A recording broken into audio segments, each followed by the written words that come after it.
Halo, sveicināti Togo TV, ir atkal uzaicinājis vēl vienu no spēlētājiem no komandas jaunieši. Saki, Anijā, iepazīsimies pa priekšu. Mani sauc Kārlis Stūris. Florbolu nodarbojas 2 gadus. No labas ģimenes? Jā. Nu, ideāli. Un radinieks. Nu, tas ir kas cits, Kārlis, ir Hārts sekundāri. Saka, lūdzu, tev tas tēvs, laikam pieskaņots, jāspēlē ir ar Gulbenu. Gulbenu, liekas, tādu bišķi kašies, tikam, stingrie puiši, tev nebaid noteikti tas vai kā. Kā ķiverē galvā un tad ar galvu pa priekšu. Lai visi nos. Ir, ja? Jā. Tu esi arī komandā, man liekas, viens no tiem, kuriem ir visvairāk tie noraidījumi. Nu jā, gadās jau. Gadās. Gadās apzināti vai neapzināti, kā tad ir? Dažreiz apzināti, bet dažreiz neapzināti. Uz spēli ir sanākuši visi puiši, rītdien laikam ir brīvdiena, ja? Tur laikam sanāk šokar uz spēli visu, un tad vakarā iet uz tintu, vai kur?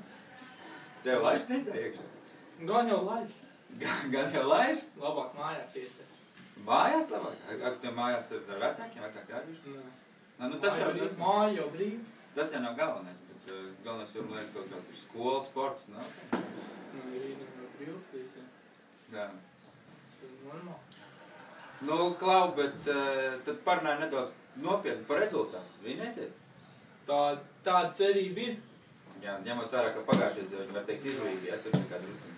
Nu, kā ļauts tur nāk tīkšā. Nā, un jums šodien ir, man liekas, labs vārdsargs, ja, kad stāvēs vārds. Jā. Ogdīts un normāls stāv. Jā, nu tad ideāli. Skatījumā. Nu, ok, novēlam veiksim, ja? Pagaidām. Čau.